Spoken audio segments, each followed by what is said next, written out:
Muy buenos días a todos. Les saluda la licenciada Liliana Yarlique, parte del equipo de la Unidad Funcional de Telesalud del Instituto Nacional de Rehabilitación, doctora Adriana Rebasa Flores.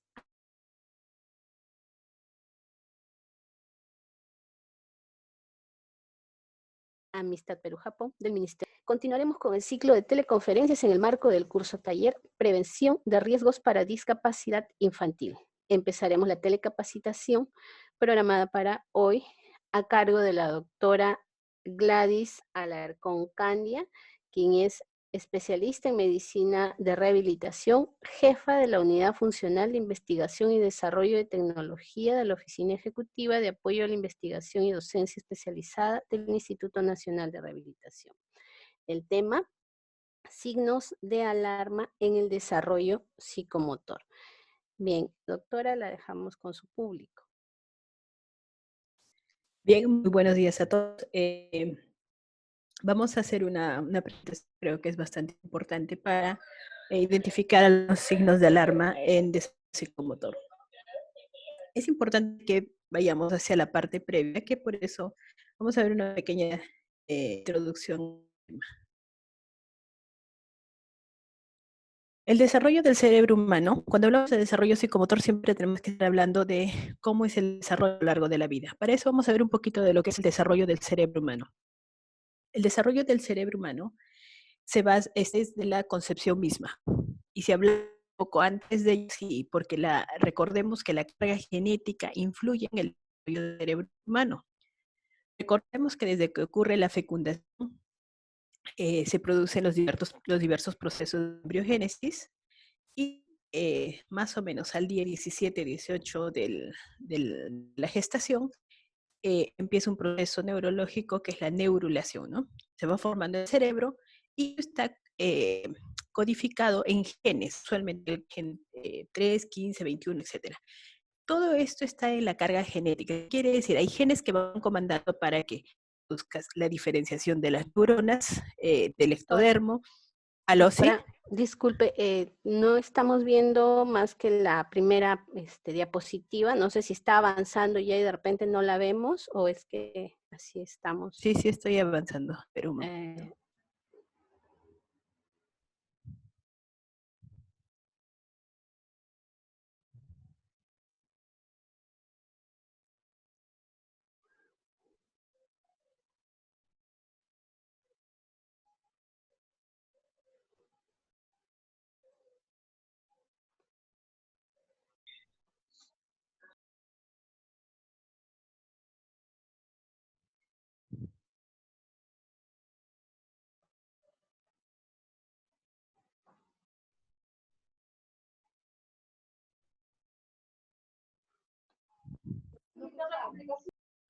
¿Ahí sí la están viendo? Sí, ahora sí. Perfectos, ya, ok. Como les mencionaba, todos estos procesos están codificados por genes y este proceso es un proceso complejo. ¿Qué quiere decir? Si alguna alteración genética o algún gen no se expresa adecuadamente, estos procesos de maduración cerebral no se van a dar. Vamos avanzando en el desarrollo y alrededor de entre la semana 6 y la semana 24 ocurre la migración neuronal. Está codificado en genes, sobre todo en el cromosoma número 21. ¿Qué quiere decir? Cuando nosotros evaluamos desarrollo, a veces solo nos vamos a estructura, qué pasó, qué funciona el cerebro, pero no vamos a ver qué más allá, qué pasó más allá. Saber que el cerebro tiene, la corteza cerebral tiene cierto número de capas en la estructura de la misma. Pero para ello tiene que ocurrir un proceso que es la migración neuronal. Esto está codificado por genes. Si nosotros nos vamos a este proceso antes del nacimiento, nosotros vamos a ver que este proceso ya interviene en diferentes genes y para ello, por ejemplo, vamos a ver un repasito chiquito de estadísticas. ¿Cuánto de los embarazos son planificados? ¿Qué quiere decir? Que para estos procesos de neurulación, para los procesos de migración neuronal, se preparó la mamá para que este niño nazca en las mejores condiciones posibles. ¿Qué quiere decir?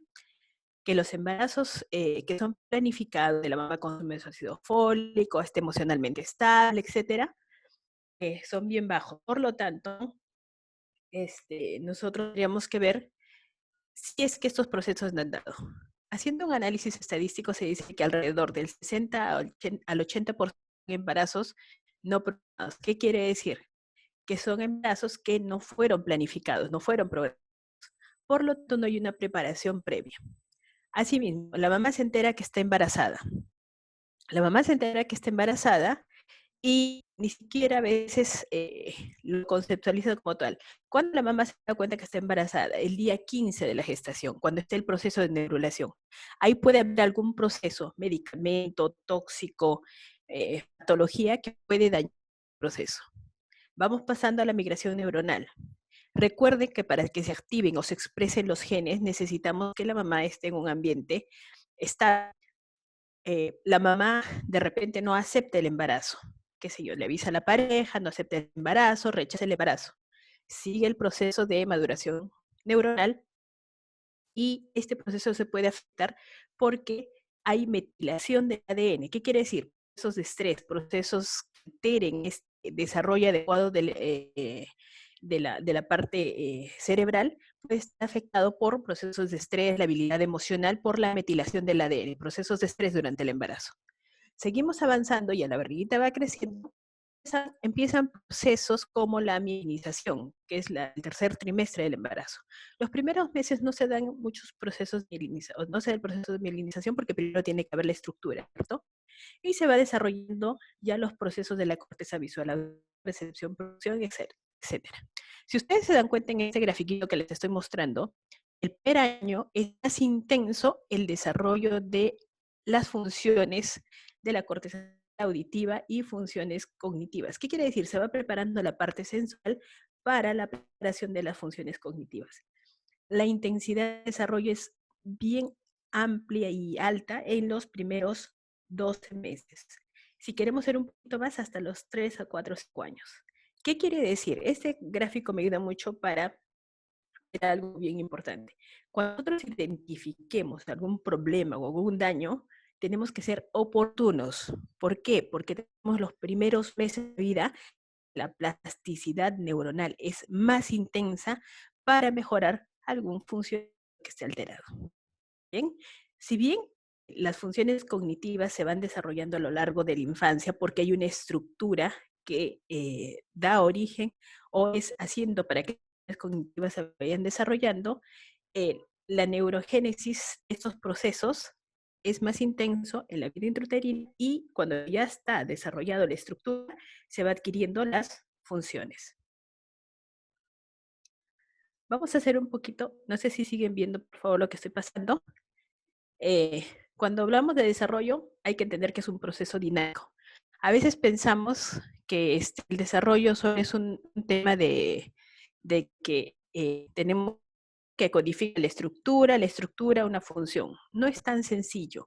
El desarrollo en realidad son un gen que codifica una estructura, pero la estructura a veces los genes codifican actividades, múltiples respuestas. Entonces hay que considerar siempre que el desarrollo es un proceso dinámico, variable para cada niño. No podemos tratar de estandarizar el desarrollo de uno a otro, ¿no? Si bien tenemos curvas de normalidad que nos dice debe lograr en este periodo, pero es variable, es proceso dinámico y variable.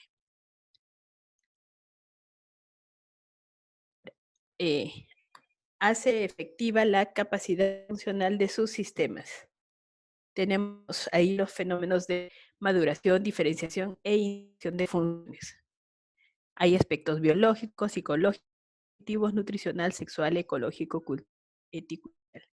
El aspecto nutricional lo vamos a ver que depende desde cuando está dentro de la parte intrauterina. Si nosotros vemos en el tercer trimestre, tenemos una que no está bien nutrida, no consume los suficientes componentes para formar la estructura mielínica, vamos a ver que ese cerebro ya va a venir con una estructura que no va a estar buena. También hay que considerar que después que nace el niño, continúa ese proceso de maduración. ¿A través de qué? De la lactancia materna. Ese cerebro se va nutriendo a través de la lactancia materna. La parte afectivo-emotiva se supone que se va vinculando el niño con la madre a través de lo que es el apego. El apego está asociado mucho con la liberación de la hormona oxitocina. Entonces, durante el parto es donde más se libera esta hormona y un apego hacia el niño. ¿Qué pasa si el niño nace por cesárea? El apego se da en el amamantamiento. Por eso es importante el amamantamiento para el tema del componente afectivo emotivo. Ahora, todo eso está influenciado por factores genéticos, culturales. Les había dicho que cómo va a ir formándose nuestro cerebro está genéticamente programado. Pero para ello, para que esos genes se expresen o no se expresen, tiene que ver la parte epigenética, quiere decir en qué condiciones se vivió ese bebé, etc. Entonces, hay estados que tenemos que considerar que hemos dejado de considerar, ¿no? Vamos a ver que tenemos profesionales muy hábiles, muy aptos, muy inteligentes cognitivamente. ¿Qué quiere decir? Es un súper ingeniero, pero la parte afectivo-emotiva no es buena. Y le vamos a poner un ejemplo, ¿no? Me gusta citar siempre ejemplos. Nosotros conocemos un escritor muy famoso, chileno, que ha escrito obviamente el poema 20, poema 12, quien no se acuerda de esos poemas famosos. Esta persona tuvo una hija con discapacidad. Entonces nosotros decimos, es un genio, es una persona muy inteligente, pero su componente afectivo emotivo no era muy buena. Y eso les dejo de tareita. Por favor, lean qué pasó con la hija con discapacidad de este escritor. ¿Ya? Entonces, cuando hablamos de desarrollo, solo hablamos de aspecto estructura cerebro, aspecto biológico, logro de alguna actividad, sino del componente general que tiene que ver con el aspecto afectivo, la afectiva, etcétera. Nosotros tenemos bases psicobiológicas del desarrollo que están basadas en la estructura cerebral. Si yo no tengo una buena estructura, no voy a tener una adquisición de habilidades, ¿no? Ahí tenemos la diferenciación celular, el crecimiento neuronal, la estructuración en capas de las diferentes capas. Ustedes saben que para la migración neuronal está codificado en el cromosoma 21, y me van a entender cuando les digo cromosoma 21.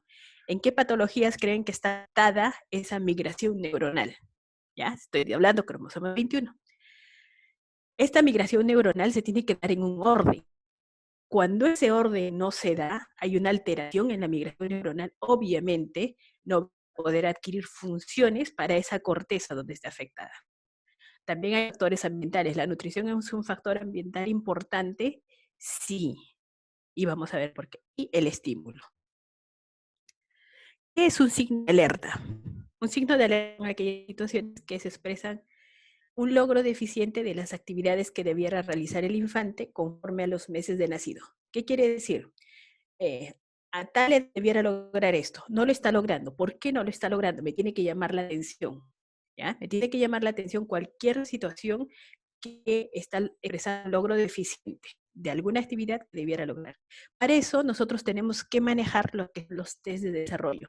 Los test de desarrollo no nos dan un diagnóstico, pero sí nos orientan para identificar estos signos de alerta. Nos dan curvas de normalidad que nos dice, un niño debe lograr, por ejemplo, la marcha debe estar lograda entre los 12 y 18 meses. Si ya pasa los 18 meses es un signo de alerta. ¿Qué quiere decir? Que no lo está logrando. Pero si a los 12, 13, 14 meses no lo logra, este proceso yo puedo esperar, pero para ello tengo que estar viendo cómo está el progreso de esa habilidad.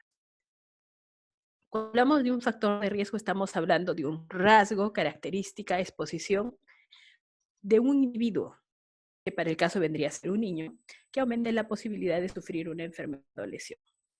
Cuando hablamos de niños, estamos hablando de múltiples exposiciones o características. Como le mencionaba, si una mujer no hace conciencia de que quiere embarazarse, ¿no? O sea, no está preparada, no lo planifica, usualmente se puede exponer a muchos factores de riesgo que puedan generar algún tipo de daño a estos niños. Entonces, ahí por ahí le dejo la En desarrollo, nosotros vamos a ver que puede aumentar la posibilidad de padecer, desarrollar o estar expuesto a un proceso de morbimortalidad. Cualquier característica, circunstancia, situación detectable. Produciendo un fenómeno de interacción negativo para el desarrollo niño-niña. Y ahí lo vamos a ver un montón de factores de riesgo. Factores de riesgo y signos de riesgo en desarrollo. Nosotros tenemos problemas de desarrollo y hay que ver qué aspectos pueden estar afectándose, ¿no? La parte cognitiva, sensorial, o qué parte del comportamiento. Tenemos factores de riesgo biológicos, los que son endógenos, que pueden estar en el periodo perinatal, perinatal, postnatal, y los medioambientales o socioambientales, por problemas de cuidado, interacciones inadecuadas, maltrato, negligencia y abusos. Ustedes, todos nosotros somos médicos, estamos viendo que en el periodo prenatal ustedes van a identificar una serie de factores. La idea de esto es identificar el factor, el signo de alarma que podría generar. La idea es hacer un poquito dinámico esto, periodo perinatal y postnatal. Esta es una revisión de una revista mexicana que fue publicada, también se las puedo dejar la literatura, tengo varios artículos de este tema. Acá nosotros vemos lo que son factores de riesgo y signos de alarma para daño neurológico. Esto sí es un estudio en 307 niños y vamos a ver, miren, ¿cuál es el factor más frecuente identificable? De todos los factores que se revisaron, el factor más frecuente fue la asfixia, seguido de la prematurez. Entonces son las causas más frecuentes.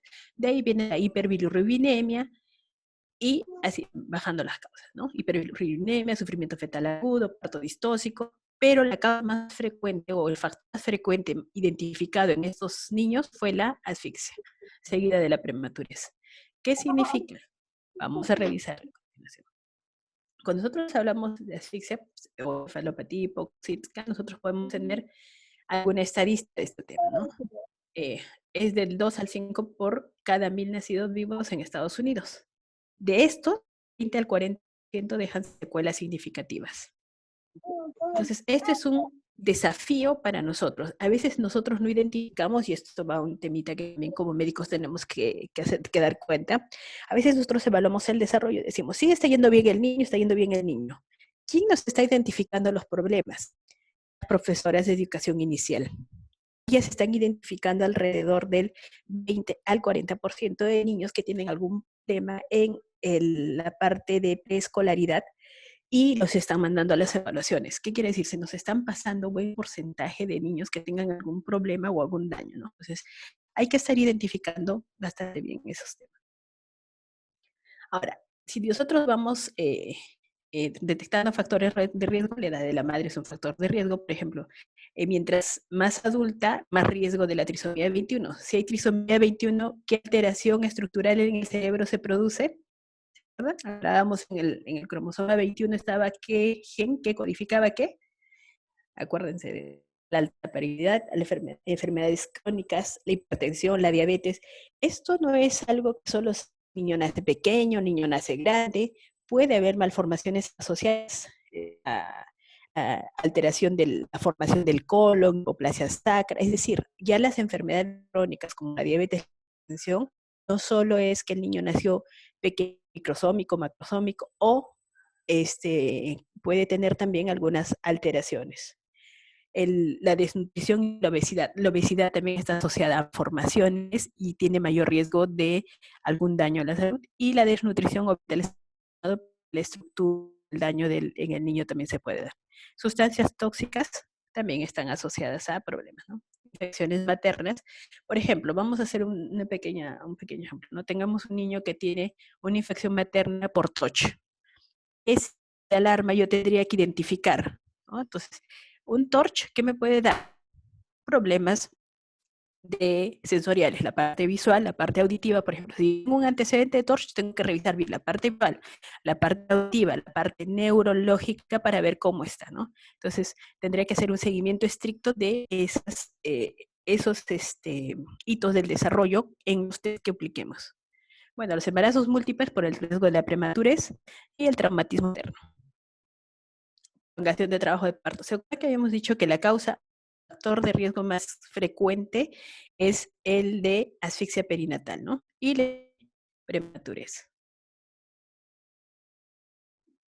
Acá nosotros tenemos prematuridad y bajo el peso al nacer, hemorragia cerebral, ruptura prolongada en membranas, encefalopatía hipoxíquemica y traumatismos durante el embarazo. Displasia broncopulmonar, convulsiones neonatales, malformaciones cerebrales. Hipoglicemia, hiperbilirrubinemia. Cuando nosotros estamos en el periodo perinatal, por ejemplo, si tenemos un niño de bajo peso, ¿qué nos hace una hipoglicemia? La hipoglicemia es de los trastornos metabólicos del neonato que más daño causa al cerebro. Entonces, hay que tener siempre en cuenta las problemas metabólicos. Tenemos un niño pequeño, un niño muy grandecito, estar checando siempre la glicemia. Bueno, cuando nosotros tenemos la asfixia perinatal, cuando hablamos de un Apgar, recuerden que el Apgar lo tenemos que aplicar bien. En el Apgar, ¿qué tenemos que ver? Cómo este niño, la respuesta adaptativa. El Apgar nos ayuda a ver la respuesta adaptativa del neonato hacia el medio ambiente. Si nosotros tenemos un Apgar bajo, significa que no hay una buena respuesta adaptativa. Por lo tanto, hay que checar. Los traumatismos durante el parto. Bueno, acá hay unos estudios que me gustaría, igual, con ellos se le van a quedar. Quiero avanzar un poquito más para ver específicamente los diagnósticos. Solo tenemos 25 minutos. De periodo postnatal, acá tenemos meningitis, sepsis, traumatismos, convulsiones, estatus convulsivo, etcétera, ¿no? Nosotros vamos a ver que cualquier patología puede afectar el desarrollo del niño, ¿no? Cualquier patología postnatal. Por eso es importante hacer un seguimiento. A veces decimos, no, ya con este hito, al siguiente no le evalúo el hito. Recuerden que puede haber regresiones. ¿Qué pasaría si este niño, ustedes evalúan agudeza visual y de pronto tiene un tumor en el ojo? Entonces, como ya lo evaluaron, al siguiente mes ya no lo evalúan y no ver si hubo, no identifican si hubo una regresión o no del desarrollo. Es importante que siempre que ustedes evalúen, igual, así les parezca repetitivo, evaluar igual, ¿no? La parte auditiva, no, sí está bien, está bien. Recuerden que la campanilla, y eso lo vamos a diferenciar bastante bien, la campanilla lo que se identifica es sordo o no es sordo, no nos identifica hipoacusias. Acuérdense de eso, ¿no? O sea, cuando hacemos la evaluación de la campanilla, ¿es sordo o no sordo? ¿Por qué? Porque es un ruido bastante fuerte. Pero hay que estar evaluando siempre la parte del desarrollo auditivo, ¿no? Entonces, auditivo, visual. Todas las veces hay que estar identificando los desarrollos. Ahora, este es otro artículo donde habla del estado nutricional, ¿no? Entonces, siempre cuando nosotros evaluamos si el estado nutricional afecta el desarrollo, hay un montón de evidencia que sí. Ahora, cuando nosotros hablamos del riesgo socioambiental, nosotros decimos, sí, hay una estructura del cerebro, un niño que ha nacido bastante bien, la mamá se ha alimentado, pero es una mamá que trabaja todo el día, lo deja con la nana en la casa, y la nana lo pone a la televisión. O riesgo socioambiental, ¿verdad? Por ejemplo, la falta de afecto, ¿no? ¿Qué pasa? Es una mamá que trabaja todo el día, papá trabaja todo el día, y obviamente la nana no le va a dar el afecto que le darían los padres. Muy pocos cuidadores tienen este tipo de competencias o capacidades. Por ejemplo, otro de los temas es la pobreza y el bajo nivel educativo, ¿no? Aunque eso es algo relativo también. Ahora, bueno, ese es un tema de los que le mencionaba, ¿no? La no aceptación de embarazo, ¿no? Cuando es un producto de una violación. En realidad no hay un apego, y el apego es importante para el desarrollo cerebral de los niños. Padres irresponsables que no cumplan con los cuidados, convivencia conflictiva, padres con bajo coeficiente intelectual o entorno no estimulante, ¿no? Alcoholismo, drogadicción, todos los factores externos, madre adolescente, ¿no? Tendría que aprender mucho lo que es cuidado, parte de responsabilidad infantil. Esto de niños acogidos en hogares infantiles, porque se ha visto que el niño que no tiene apego no tiene efecto, y hay estudios también sobre ello. Se dice que ha hecho un estudio donde evaluaban el desarrollo del lenguaje en niños que estaban en, acá lo tenemos poricultorios, ¿no? En niños que estaban en casas que no estaban los padres y niños que estaban con los padres. El desarrollo del lenguaje fue mejor en los niños que estaban en un ambiente familiar que los niños que estaban recluidos en un ambiente de acogida. Entonces, también influye el entorno. Este es un artículo de la Lancet del 2007, todavía está vigente para nuestra realidad. Si nosotros decimos, ¿somos un país pobre o somos un país que tiene buenos recursos? Ahorita con COVID nos estamos dando cuenta que es un país pobre, ¿verdad? Nuestra economía está basada en un tema informal y tenemos, por lo tanto, ese riesgo, ¿no? Somos un país que de repente todavía no tenemos un nivel socioeconómico suficientemente bueno como para cuidar mucho a nuestra población infantil. Usualmente ustedes van a ver que en otros países la población infantil muere un grupo de niños y hace duelo nacional. Acá mueren niños y no se muere de nada. ¿Por qué? Porque tenemos suficientes niños, no tenemos tiempo de ellos, etc. Entonces, la pobreza es uno de los temas que aún nos sigue marcando como sociedad. Ahora, cuando nosotros hablamos de pobreza, nosotros vamos a identificar al cuidador principal. El cuidador principal es el que se encarga del cuidado del niño. Recuerden que el niño es una persona dependiente de cuidados, ¿ya? Dependiente de cuidados. Por lo tanto, hay que ver al cuidador principal. En Perú, ¿quién usualmente es el cuidador principal? En nuestro país, usualmente el cuidador principal es, como la mamá trabaja, ustedes son médicos, ¿cierto? Yo soy médico. Cuando ustedes han tenido bebés o tienen sus bebés o van a tener sus bebés, ustedes no van a cuidar a sus bebés, los cuidarán los meses, pero después alguien los va a cuidar a sus bebés. Y su padre también trabaja. ¿Quién es el cuidador principal entonces? Si tienen buena suerte, es sus papás de ustedes, es decir, los abuelitos de los niños. Si no tienen un familiar tan cercano, de repente contratan una nana y de repente tienen algún otro cuidador, algún familiar, etc. Si hablamos del adulto mayor, de un papá, abuelito, de los abuelitos de los niños, estos abuelitos sufren un poco de estrés y depresión porque les genera es cuidar a los niños, ¿no? Están un rato bien, sí, pero igual, no es su responsabilidad y les genera estrés y depresión. Pero hacen lo mejor que pueden. Si nosotros contratamos una nana, una persona que trabaja, acá recordemos, Perú no tenemos las escuelas de formación como en otros países, ¿no? Contratamos a alguien que trabaje en esto. Estas nanas no tienen responsabilidad y tienen un nivel educativo no muy bueno en algunas ocasiones. Por lo tanto, ¿qué va a suceder? Tenemos pobre cuidado y estimulación en casa. ¿Cómo están compensando esto de que los niños a veces son más despiertos, más inquietos? Los estamos exponiendo tempranamente a la televisión, a la tablet, por lo tanto hay pobre cuidado y estimulación en la casa. Eso nos genera un retraso. Como somos pobres, ¿cómo está nuestro porcentaje de anemia? A ver, acá hay gente de provincias también, supongo. ¿Cómo está nuestro porcentaje de anemia? Entonces, cuando hablamos huachorco, marasmo que teníamos hace años, ¿cierto? Ya pasó esta etapa, ya no tenemos esos problemas. Pero, ¿ahora qué tenemos? Anemia. Y nuestro nivel de anemia es bastante alto. ¿Qué quiere decir? Que es una deficiencia nutricional. Ahora tenemos también procesos infecciosos a repetición y eso nos genera también mayor retraso. Ahora, si nosotros vemos todo este entorno de desarrollo cognitivo, motor y socioemocional, ¿qué quiere decir? Tenemos una estructura neural no bien desarrollada porque no lo estamos estimulando adecuadamente y esto está generando un desarrollo cognitivo, motor y socioemocional. Cuando nosotros pasamos las pruebas educativas, es decir, vamos y decimos, Perú puesto está en comprensión lectora, en razonamiento matemático, etcétera, estamos viendo no muy bien. Y estamos mirando como responsables al sistema educativo. Si no vemos esto,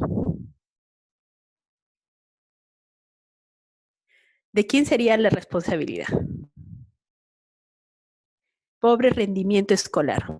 Entonces, es una cadena que nosotros tenemos que cortar porque en nosotros como el aspecto salud tenemos que estar checando, identificando los factores de riesgo, los signos de alarma y siempre identificar. Ustedes cuando hacemos la entrevista siempre hay que preguntar quién es el cuidador, cómo es el cuidador, quién lo lleva a la consulta. Hay que estar viendo cómo es el trato del niño en la casa, qué actividades desarrollan, etcétera. ¿Por qué? Porque a la larga lo que estamos viendo como país es pobre rendimiento escolar. Esto se los dejo acá, en realidad está de qué revista lo he sacado. Y acabamos acá, un tema importante también.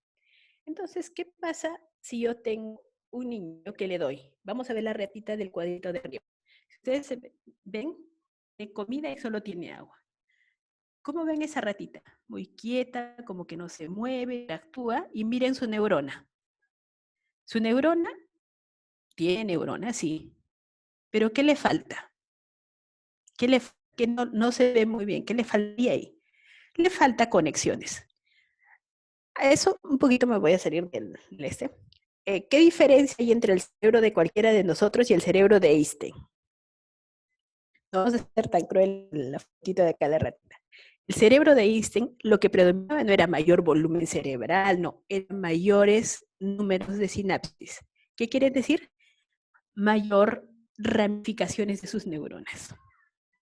Entonces, comparamos, y este estudio sí se ha hecho, y vemos, la ratita de abajo tiene juego, tiene mayor estímulo, tiene algunas cosas más que explorar, por lo tanto, miren, su desarrollo neuronal es diferente. Es decir, mejor desarrollo, mejor conexiones entre las neuronas. Vamos a poner de ejemplo a las neuronas. Las neuronas son, a ver, ¿quién es la más chismosa del país? Magali Medina, ¿ya? O Rodrigo, no sé cómo se llama el otro señor. Bueno, ya. Las neuronas son recontra chismosas. Tú le das la información a la neurona y la neurona no se la queda la información, le tiene que chismear a alguien esa información. Por lo tanto, le pasa la voz a la neurona de su lado y le dice, oye, tengo que pasar esta información. Y va haciendo así redes neuronales. ¿Ya? Entonces, ¿qué es importante para formar redes neuronales? Nuevas adquisiciones, exposiciones, conocimientos, experiencias motrices.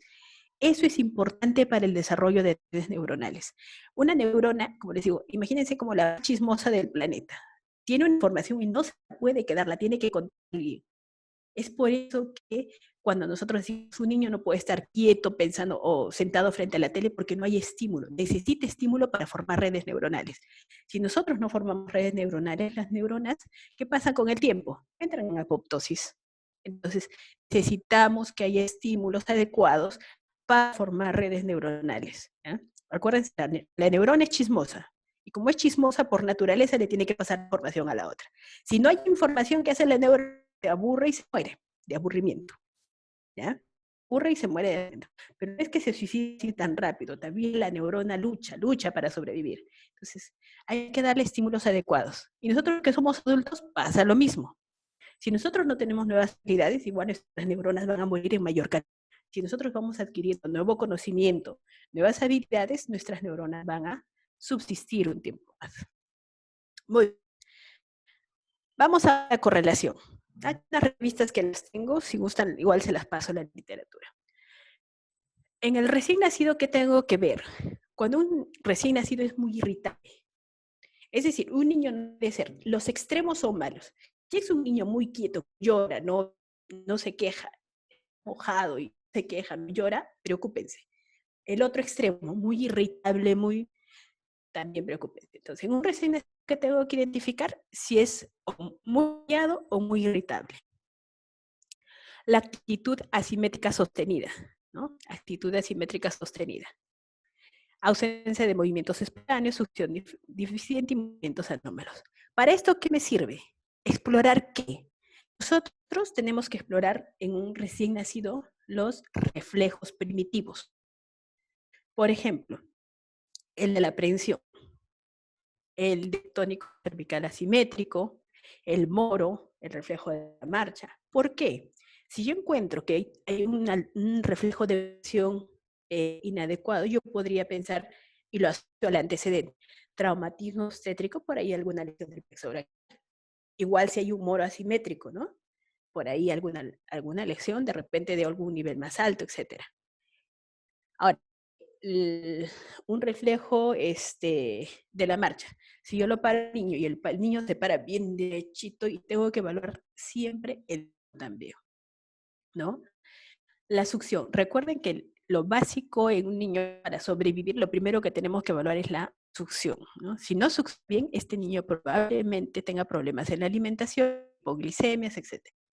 Y movimientos anómalos. Los neonatos usualmente, ¿se acuerdan que habíamos dicho? El desarrollo es dinámico, es cefalocaudal, próximo distal.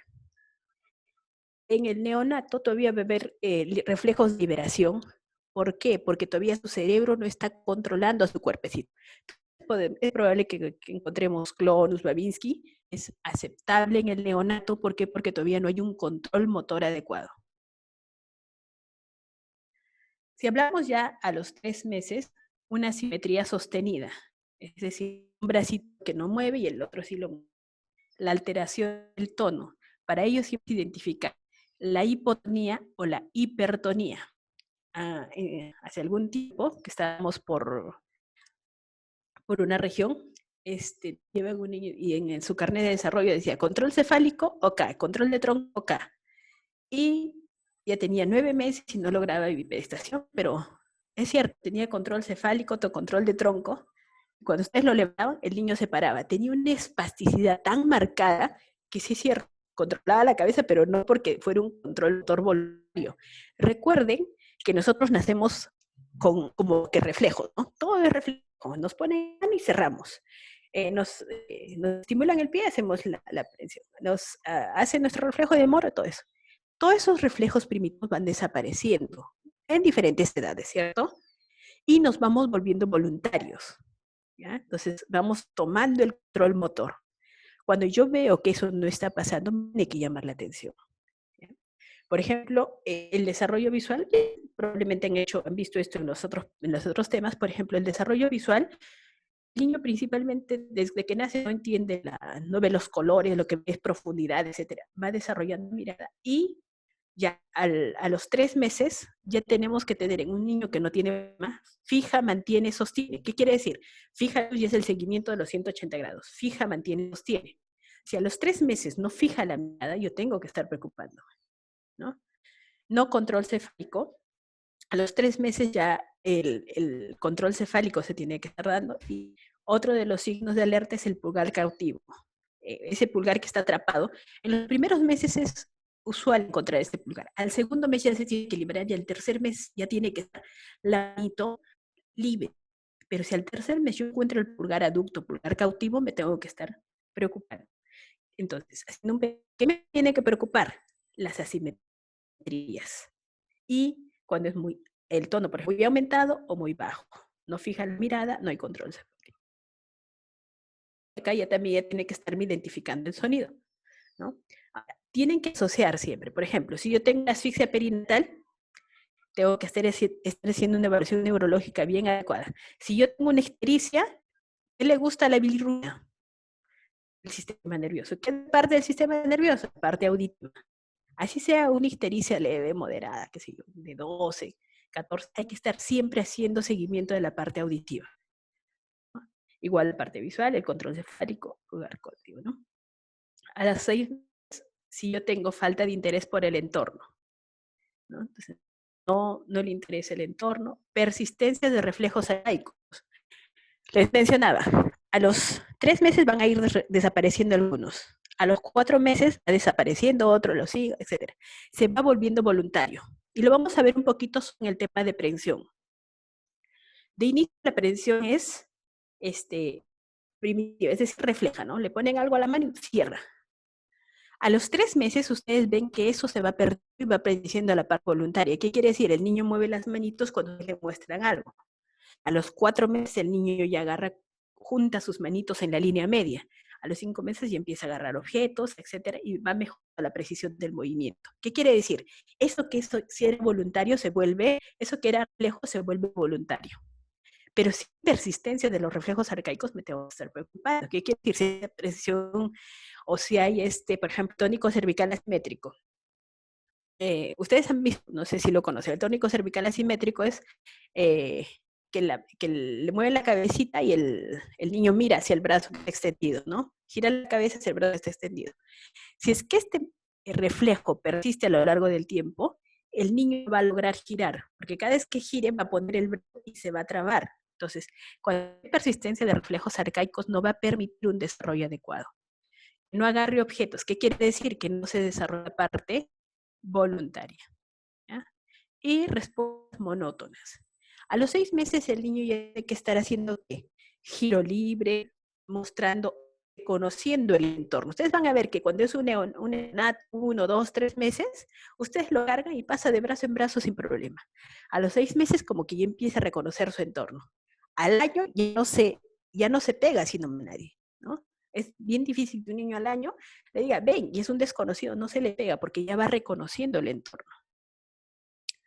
A los 9 meses que no haya balbuceo, que no gire, que no se mantenga sentado y no extraña. Usualmente el niño va estableciendo enlaces con su entorno, ¿no? Su entorno con sus cuidadores. Entonces el cuidador deja en la cuna y el niño empieza a gritar para llamar la atención, ¿ya? desarrollando parte de lo que es la interacción con los individuos. Entonces, si no desarrollar esto a los 9 meses, yo tengo que estar pensando en el mundo de alarma. El juego imitativo. El juego imitativo empieza alrededor de los 11 meses. Es decir, 12 meses ya tiene que estar imitando gestos. Imitando gestos como sacar la lengua. Los papás son muy ingeniosos para eso. Les hacen sonidos con la boca, les hacen sonidos diferentes, etc. Entonces, empezamos con el juego imitativo. Todo niño se debe desplazar.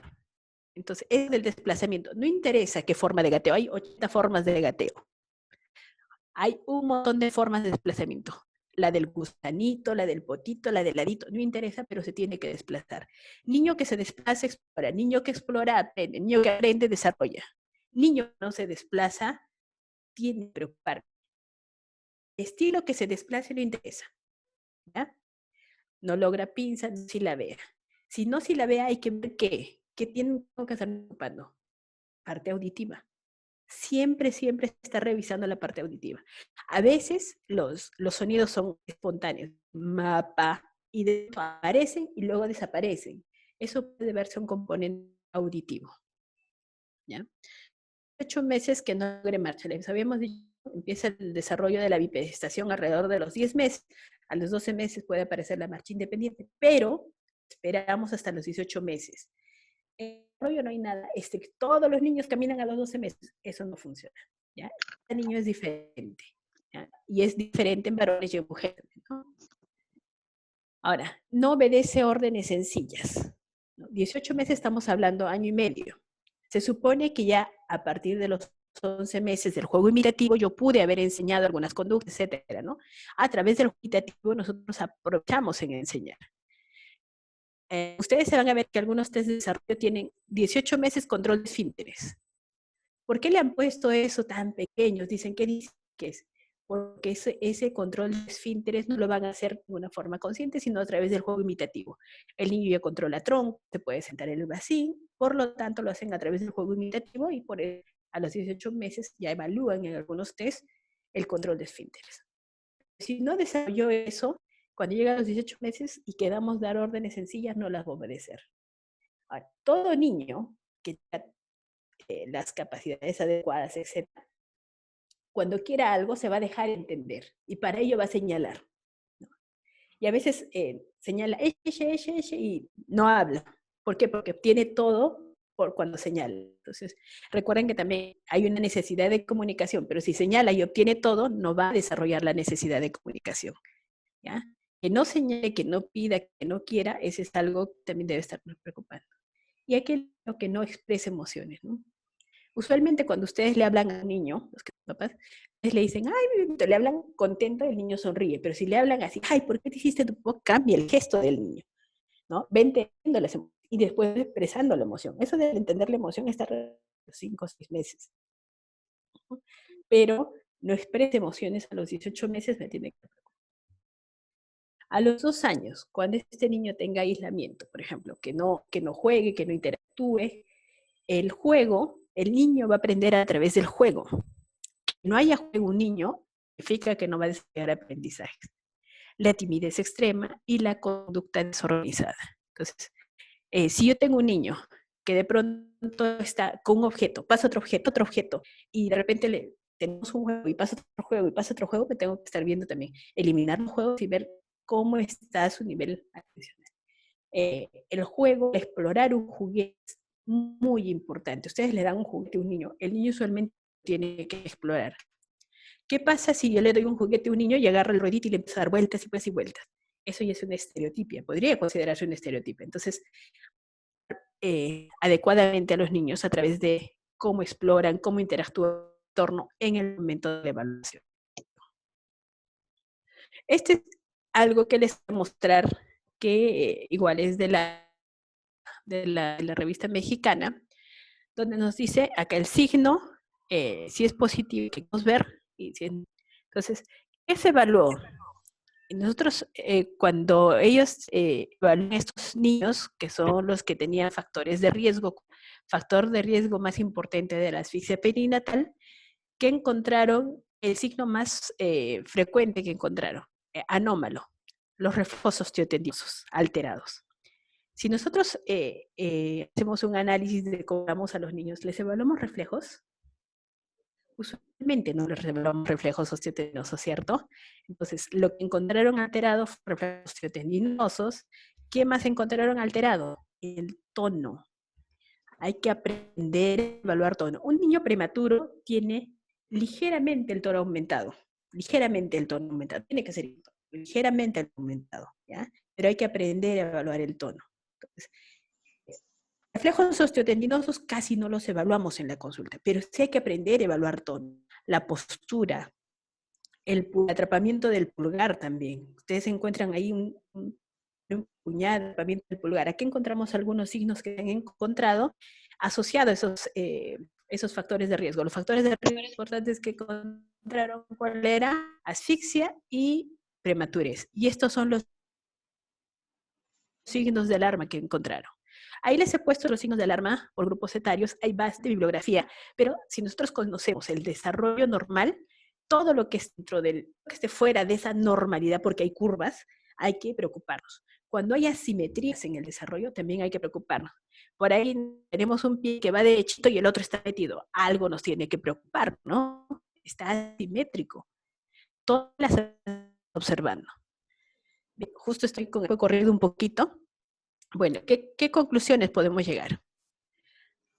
La identificación de los factores de riesgo debe ser oportuna. Los factores de riesgo van desde la etapa misma de la concepción. ¿Hasta cuándo? Cuando nosotros hablamos de desarrollo, recuerden, y hablamos de desarrollo del cerebro, si habláramos de desarrollo del cerebro, hablaríamos hasta cuando se mieliniza la corteza prefrontal. ¿Y cuándo termina eso? Cuando la persona pasa a la adolescencia. Entonces, si yo tengo una persona que toma alcohol a los 12, 14, 15 años, altera ese proceso, ¿ya? Entonces, hay que hacer un seguimiento adecuado de la población infantil hasta que lleguen a la maduración completa, que es la mielinización de la corteza prefrontal. Eso es lo que nos diferencia de otros animales, la corteza prefrontal. La evaluación del desarrollo psicomotor debe hacerse de manera exhaustiva. No nos podemos pasar de que, no, sí logró el hito anterior, en la evaluación anterior miraba bien, hace seguimiento, ahora yo no lo evalúo. Recuerden que puede haber regresiones, ¿ya? Puede haber regresiones.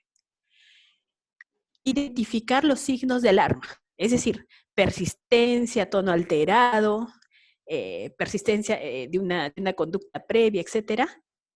Identificar los signos de alarma, ¿para qué? Para una intervención temprana. ¿Por qué tiene que ser la intervención temprana? ¿Se acuerdan del grafiquito que mostré de la plasticidad?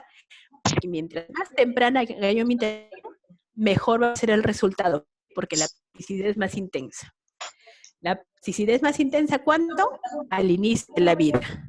Al inicio de la vida.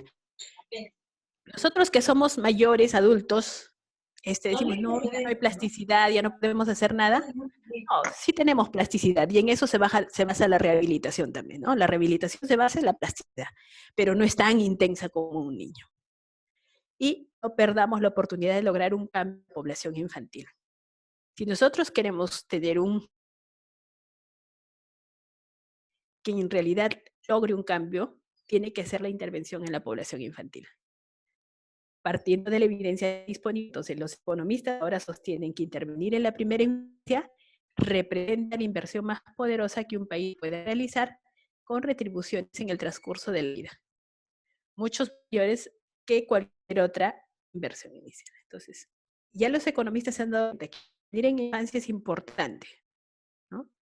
Pero siempre hay que considerar que la tarea nuestra como parte del equipo de salud es vital en el desarrollo. Bueno, creo que me pasó un poquito del tiempo, no sé si habrá preguntas. Doctora Gracias. Alarcón, muchísimas gracias a usted por esta brillante exposición, un tema tan importante como usted señala, ¿no? Vamos a leer algunas de las preguntas que nos están haciendo llegar nuestros participantes. Nos dicen, buenos días, doctora, gracias por la exposición. ¿Cuál sería el rango de tiempo promedio de esperar que un hito se presente para cada área de desarrollo? Muy buena la pregunta. Por ejemplo, si yo tengo hay que ver siempre, no es el hito, hay que ver siempre la parte integral. Por ejemplo, si yo tengo un niño que ha tenido asfixia perinatal, me lo traen a la primera consulta y tiene el tono bajo, no puedo esperar nada. Hay que asociar, hay que asociar el factor de riesgo con el daño. Si yo tengo un hipotónico y tengo el antecedente de asfixia, de frente interno, no puedo esperar nada. Y hay hitos que sí puedo esperar, porque también me dan un margen de espera, ¿no? Por ejemplo, si yo tengo un hito, el de juega con sus pies, a los 5 meses tiene que jugar con sus, ¿cierto? Yo lo estoy evaluando mensualmente. A los 4 meses lo evalué, logró sus hitos, a los 5 meses no juega con los pies. Pero cuando lo evalúo, llega el niño y llega a tamalarito. ¿Habrá tenido la oportunidad de mirarse sus piecitos, de jugar con sus piecitos? De repente no. Entonces, lo que tengo que hacer es, enseñar a la mamá para que este niño juegue con los pies y al siguiente me evalúo. Hay hitos que puedo esperar, hay hitos que no puedo esperar, ¿ya? Hay hitos que puedo esperar, hay hitos que no puedo esperar. Por ejemplo, si me llega un niño con antecedente que ha tenido la bilirrubina alta y no hay respuesta auditiva, tengo que hacer la referencia si no sé manejar o tengo que hacer una evaluación adecuada del aspecto auditivo, ¿no? O sea, no puedo esperar, ya estoy asociando factor de riesgo con el probable daño, ¿no? Siempre hay cosas que se pueden esperar y cosas que no se pueden esperar. Por ejemplo, si tengo, hay un moro asimétrico, el bracito no se mueve y ha tenido antecedente de un traumatismo obstétrico, un parto traumático, tengo que pensar que ahí hay un daño. Entonces, va a depender mucho qué estoy asociando a qué. Por eso es importante identificar el factor de riesgo y si este factor de riesgo está asociado al daño. Entonces, eso es lo que puedo esperar.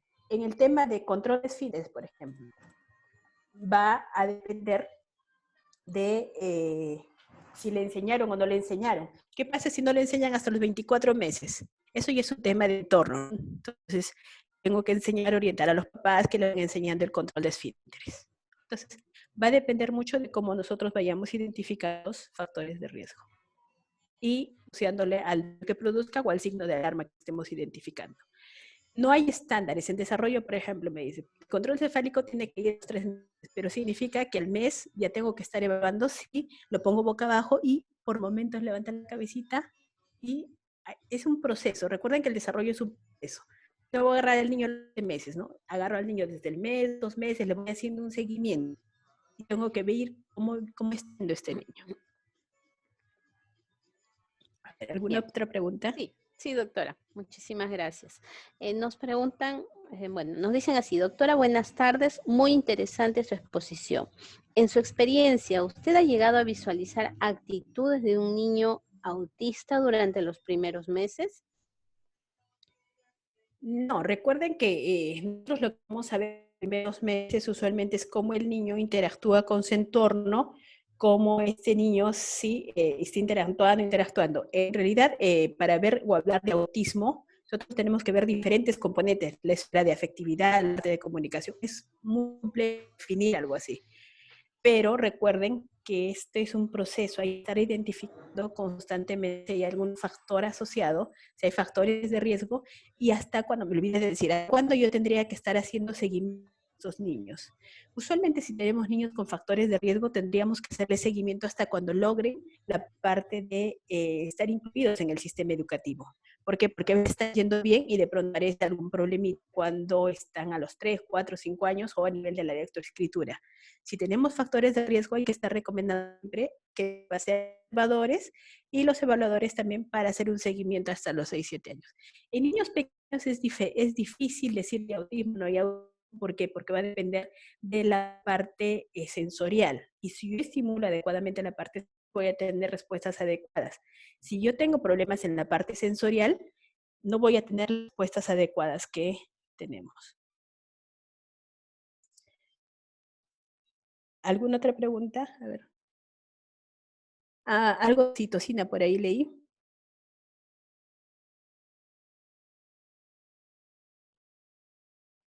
Hola. Perdón, doctora. Creo que he leído todas las que nos habían enviado. Efecto de la oxitocina en el recién nacido. Perdón. Sí, Sí, sí. Mencionó el efecto de la oxitocina. ¿Cuál es su Ujú. opinión de uso exógeno de oxitocina en inducción de parto en establecimientos por pedir?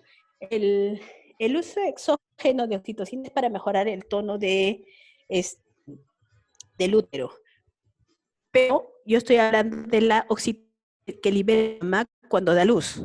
Si nosotros ponemos oxitocina endógena es para mejorar la contractilidad, pero los picos de oxitocina que se libera a nivel de la mamá, a nivel del tálamo, eso es lo que va a ver lo que es el apego. La oxitocina es la hormona del apego y también se conoce como fidelidad, ¿no? ¿Qué quiere decir? Cuando uno abraza a una persona que quiere mucho, libera piquitos de oxitocina.